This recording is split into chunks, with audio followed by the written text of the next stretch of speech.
देश में होने वाले आगामी विधानसभा चुनाव को लेकर सियासी पारा हाई हो चुका है। इसी बीच केंद्रीय मंत्री अनुराग ठाकुर ने कांग्रेस पर जमकर निशाना साधा है। उन्होंने कहा, अगर किसी ने गलत किया है तो उसके ऊपर जांच एजेंसियों का काम होना चाहिए।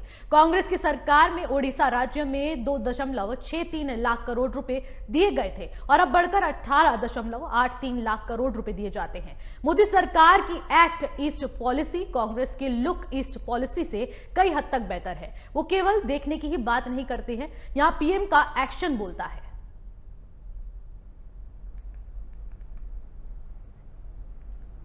तो आपको बता दें कि अनुराग ठाकुर ने तमाम बातें कही हैं, जिसके बाद उन्होंने कहा है कि कांग्रेस सिर्फ जुमलेबाजी करती है, लेकिन यहां पर प्रधानमंत्री का एक्शन बोलता है कि किस तरीके से जमीनी स्तर पर विकास के कार्य हो रहे हैं, किस तरीके से पहले धनराशि दी जाती थी जो बढ़कर अब इतनी कर दी गई है, लेकिन उस हिसाब से विकास कार्य नहीं दिख पा रहे हैं और वो सिर्फ कागजों में दिख पाते हैं, लेकिन जमीनी स्तर पर वो विकास के कार्य कहां हैं, इसका जायजा कौन लेगा।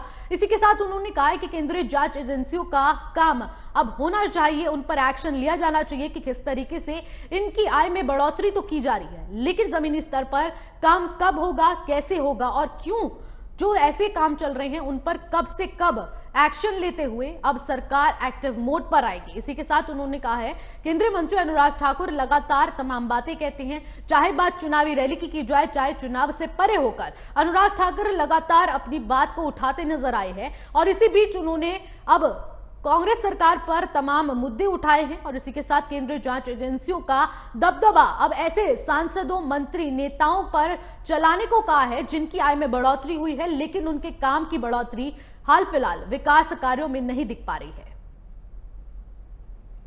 क्योंकि ये भारत से होकर, देखिए मुझे जस्टिफाई करने की जरूरत नहीं है। अगर किसी ने गलत किया है तो उसके ऊपर जांच एजेंसियां काम करती हैं और ये कहीं नहीं लिखा कि आपके पास अगर गलत तरीके से पैसा आया होगा, आपत्तिजनक कोई कार्य होगा तो उसके ऊपर कोई जांच एजेंसी कार्रवाई नहीं कर सकती।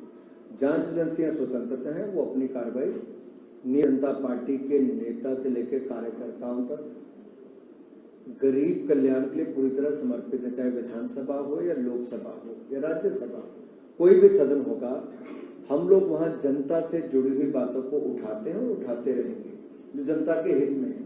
और जहां सत्ता में है वहां गरीब कल्याणकारी योजनाओं को लाकर गरीबों के जीवन में एक बड़ा बदलाव ला रहे हैं और यही कारण है कि आज 18.5 करोड़ गरीब गरीबी रेखा से पहली बार बाहर आए।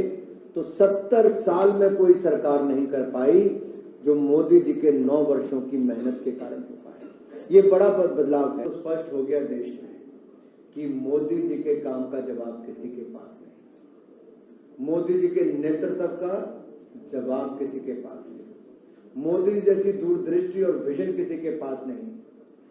और जो गरीब कल्याणकारी योजना मोदी जी ने चलाई, अब सबको लगता है कि मोदी जी जो कहते हैं वो करते हैं।